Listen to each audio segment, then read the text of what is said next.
Hey everyone, in this lesson I'm going to talk about glycogenesis or glycogen synthesis. So let's first talk about the structure and function of glycogen. So this is the structure of glycogen, which is nothing but it's basically a multi-branched polysaccharide of glucose monomers. So all these green dots you are seeing here, that is actually glucose monomers, and there is a multiple branch on the glycogen molecule, so that's why it is called multi-branched polysaccharide of glucose monomers. And the most important function of glycogen is to store the energy in the form of glucose.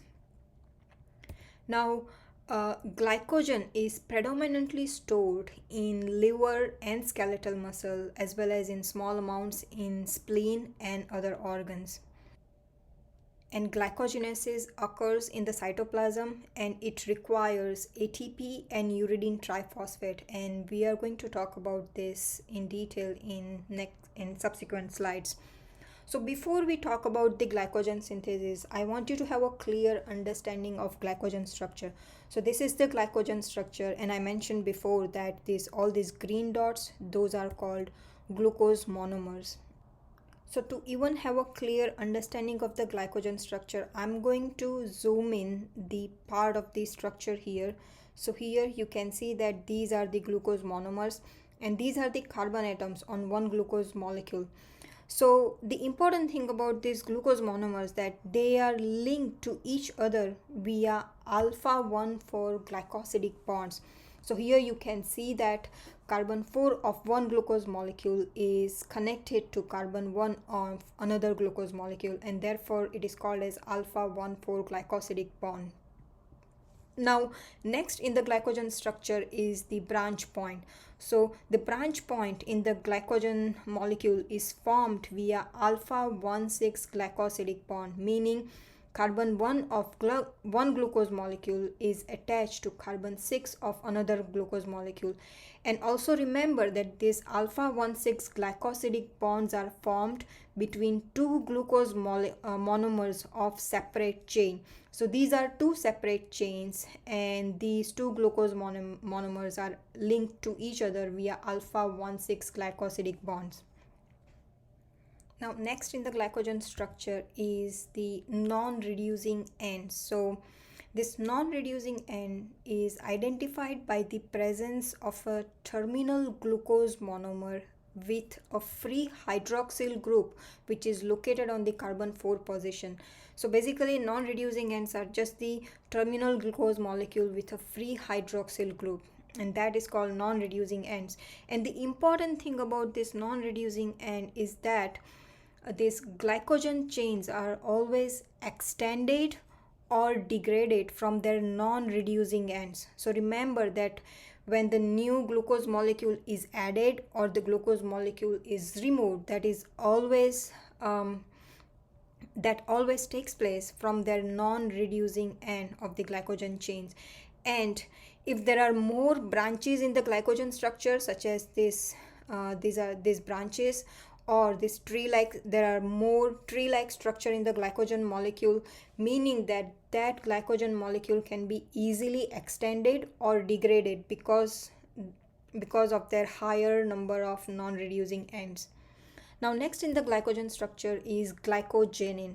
So glycogenin is basically a protein which creates a short chain of glycogen itself, and that short chain of glycogen can act as a starting material to initiate the synthesis of glycogen. And that is also the reason that this glycogen protein is also called as glycogenin primer, because it provides the starting material to initiate the synthesis of glycogen. And lastly in the glycogen structure is this reducing end. Reducing end is identified as the glucose monomer which is covalently attached to the glycogenin protein. So this is basically the structure of glycogen, and most important, how these glucose monomers are attached to each other, branching point and non-reducing end. So once you understand this, now let's talk about the synthesis of glycogen. So the first step of glycogen synthesis is the trapping of glucose. So in the first step, we have the glucose molecule, and glucose is first converted into glucose 6-phosphate with the help of enzyme glucokinase or hexokinase. And because glucose 6-phosphate cannot cross the plasma membrane, therefore glucose is now trapped in the form of glucose 6-phosphate inside the cell. That's why it is called as trapping of glucose, and that is the first step in the glycogen synthesis. And this reaction is also energy consuming reaction, which also requires ATP. Now in the next step, glucose 6-phosphate is then reversibly isomerizes into glucose 1-phosphate with the help of enzyme phosphoglucomutase. So this is the second reaction where glucose 6-phosphate is then converted into glucose 1-phosphate. So this second step of glycogen synthesis is the synthesis of UDP glucose, and this is an important step of glycogenesis.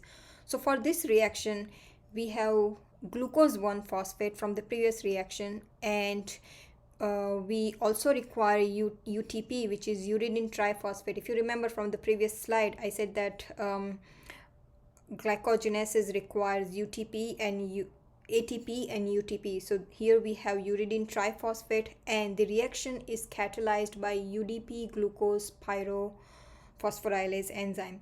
So what this enzyme does is this enzyme actually transfers the glucose 1-phosphate to uridine triphosphate and synthesize UDP glucose. And UDP glucose is basically the active form of glucose. And while doing this reaction, it also releases pyrophosphate, which is then subsequently hydrolyzed into 2 inorganic phosphate, and the reaction is catalyzed by pyrophosphatase enzyme. And this generation of this inorganic phosphate is critical because it ensures that the reaction proceeds in the forward direction. So basically generation of this inorganic phosphate is a critical step in order for this reaction to go forward. Now I want to quickly talk about these UDP glucose. Basically UDP glucose acts as a donor to donate glucose residue. So here you can see that glycogen molecule is made up of glucose monomers, and all these glucose monomers are donated by UDP glucose, and the reaction is catalyzed by glycogen synthase enzyme. However, it is not really that simple that once the UDP glucose is synthesized, glycogen synthase then use this glucose from UDP glucose to initiate synthesizing glycogen chains. No, it is not really that simple. In fact, glycogen synthase cannot initiate chain synthesis using free glucose as an acceptor from UDP glucose. It can only elongate the already existing chains of glucose. And importantly, glycogen synthase enzyme is responsible for making alpha 1,4 linkages between glucose monomers in the glycogen chain. So then the question is, how is glycogen synthesis initiated? So let's talk about that in the next step. So in the next step, which is the synthesis of a primer to initiate glycogen synthesis. So basically, we need a primer as a starting material to initiate the synthesis of glycogen. So to synthesize a primer, we have UDP glucose and we also have glycogenin protein. So if you remember from my previous slide that glycogenin protein is attached to the glucose monomer and it also acts as a primer. So therefore it is important, glycogenin protein is important in synthesis of a primer.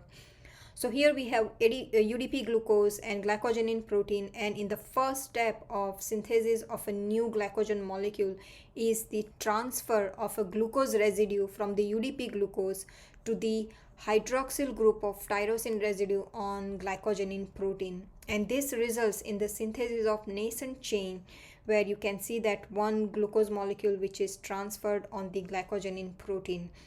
And the reaction is catalyzed by glycogenin protein itself, which has its own intrinsic glucosyl transferase activity, and in this reaction also releases a UDP from the UDP glucose molecule.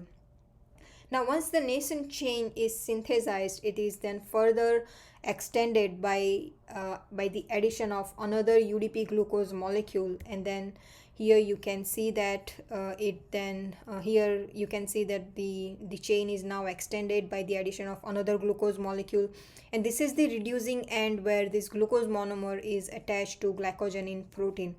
And most importantly, this reaction is catalyzed by glycogenin itself again, which also has chain extending activity. So remember that glycogenin protein is very important. Not only it acts as a primer, but it also acts as an enzyme which has its own glycosyl transferase activity, glucosyl transferase activity, as well as chain extending activity. And the sequential addition of 6 more glucose residue from UDP glucose eventually synthesizes glycogen primer. So now this glycogen primer has 8 glucose residues, which is also attached to glycogenin protein. So this is called glycogen primer, and this primer is now going to act as a starting material to initiate the synthesis of glycogen chain. So therefore, the next step in the glycogen synthesis is the elongation of a glycogen chain by glycogen synthase enzyme. So if you remember from the previous slide that glycogen synthase enzyme only elongate the already existing glycogen chain. So now we have glycogen primer here, which also has short glycogen chain with 8 glucose monomers, and this is the non-reducing end, which is identified as the terminal glucose, which has this free hydroxyl group, and we also have this UDP glucose.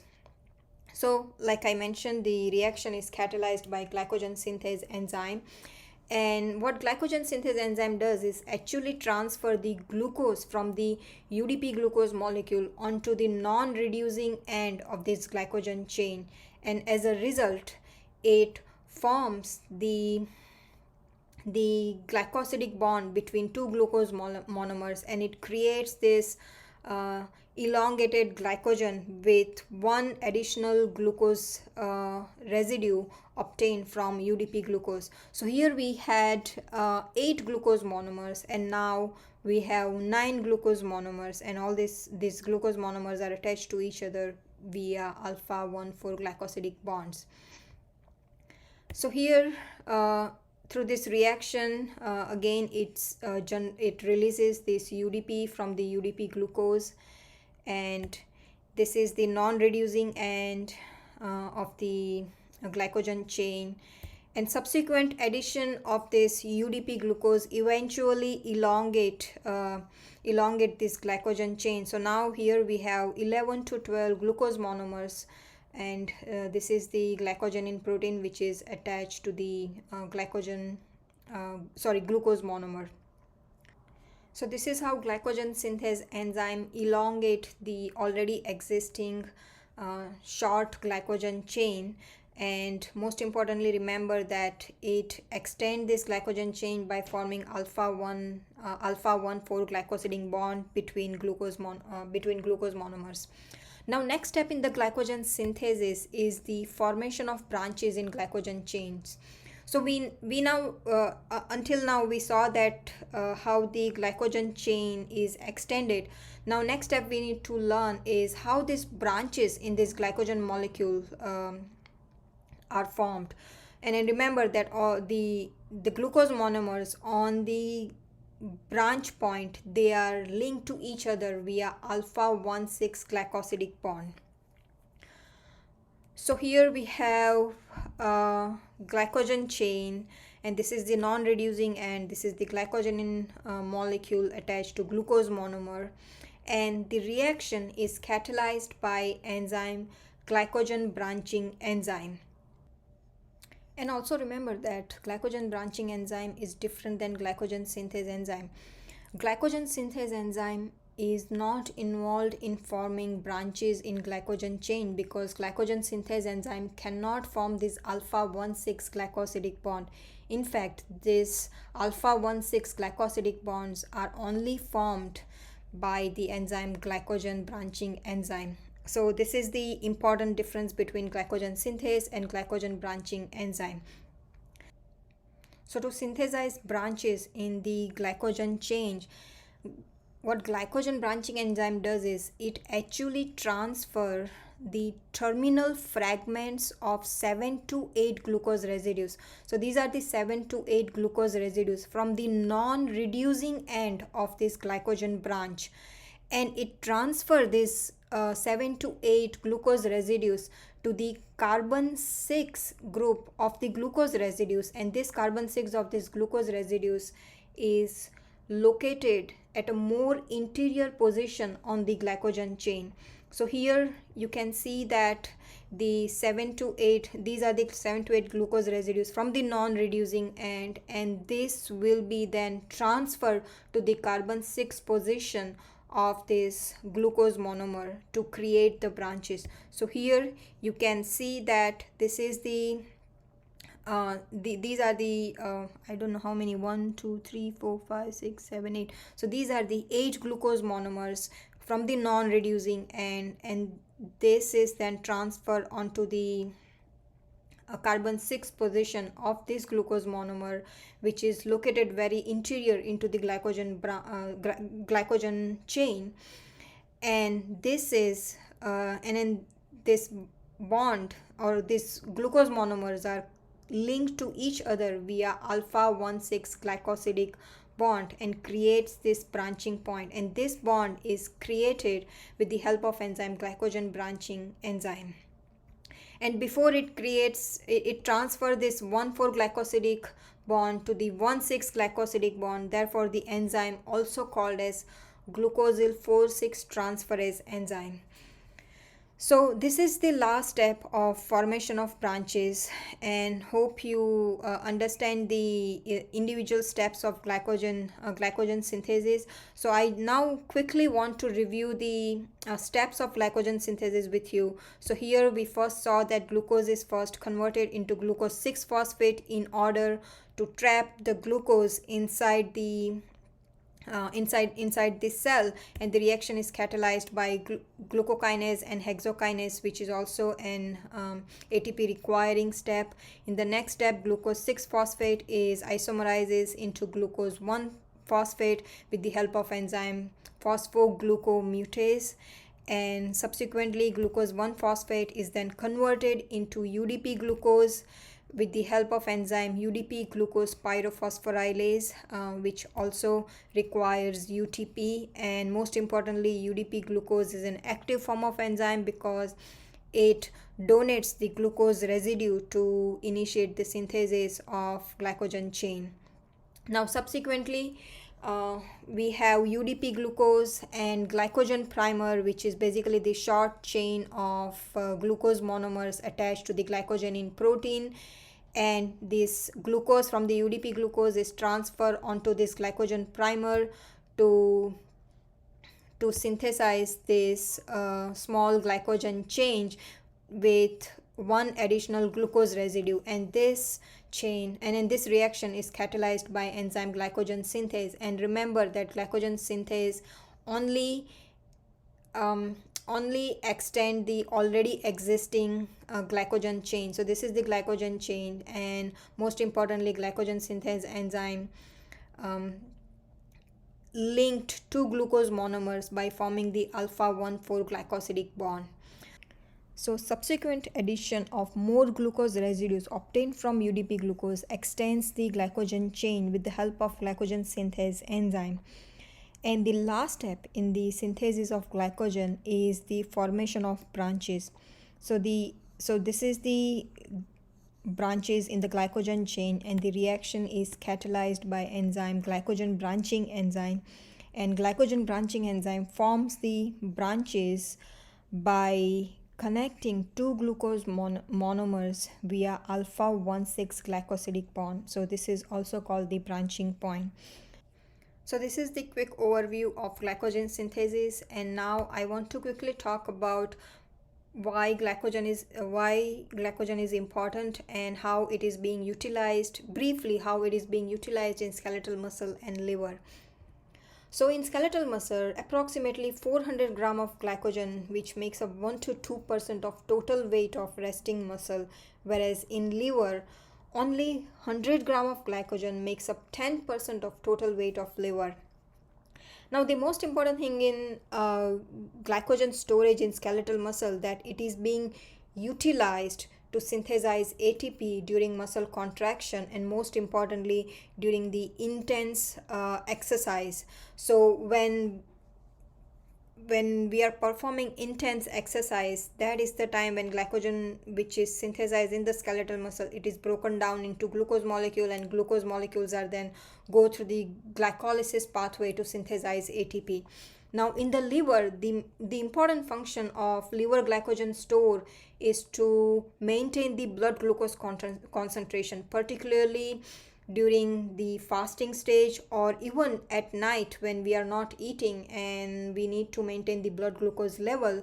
So that is the time the glycogen in the liver is broken down into glucose, and that glucose is then being circulated into the blood, and organs such as brain or other cells like erythrocytes which solely rely on glucose to synthesize ATP, those organs constantly using this glucose to synthesize ATP. So therefore, liver storage of glycogen is important to maintain blood glucose concentration. Now, muscle glycogen store is not really affected during fasting, which lasts up to few days. It might moderately affect during prolonged fasting period, which could last up to weeks, whereas whereas it is opposite in liver. Liver glycogen stores are significantly increased during well-fed condition, whereas it is significantly depleted during fasting condition to maintain blood glucose level. So this is just very brief discussion. However, I will be discussing about the regulation of glycogen metabolism, most importantly in skeletal muscle and liver, in a separate video of regulation of glycogen metabolism. So lastly, I quickly want to talk about the clinical significance. So most importantly, there are two important enzymes which play an important role in glycogen synthesis, that is glycogen synthase enzyme and glycogen branching enzyme. So when there is a mutation in glycogen synthase enzyme, it results in the deficiency of this enzyme, which is classified as glycogen storage disease 0, that is GSD0. And patients with this disease, they do not store excess glucose in the liver. In fact, that means glucose cannot be stored as glycogen in the liver. And most importantly, these patients are highly dependent on glucose from the diet because they do not have glycogen in the liver. It cannot be broken down into glucose, so they are highly dependent of obtaining glucose from the diet. And most importantly, these patients are also highly susceptible to hypoglycemia when they are fasting, especially even at night when they are sleeping, because there is no glycogen. It cannot be broken down into glucose, and brain constantly relies on glucose supply. So therefore at night these patients can suffer from hypoglycemia, and because of that reason these patients must eat frequently in order to maintain constant glucose level in their body. And lastly, this patient suffering from this deficiency also experience periodic muscle cramping because they do not have enough glycogen store in their skeletal muscle as well. So the next condition is called Anderson disease, or it is also classified as glycogen storage disease 4. And this is a very rare disorder in which there is an absence of glycogen branching enzyme or glucosyl 4,6 transferase enzyme. And as a result, this causes the formation of a very long unbranched chain in glycogen, which also lowers its solubility. And because the main function of this branching enzyme is to form the branch, and if the enzyme is not present, there is only few branches available in the glycogen chain. So these patients have long chain of glycogen molecules. As a result, these patients also have enlargement of liver and spleen, which is called as hepatosplenomegaly, and These patients also have scarring on their liver, which causes cirrhosis, and most importantly, unfortunately, these patients, it can also lead to death within 5 years after their birth. So these are some of the clinical significance of this enzyme, which I thought it would be interesting to know. So I really hope that you learn something from this video, and if you do so, please like and share the video and subscribe the channel, and I will see you soon next time. Thank you.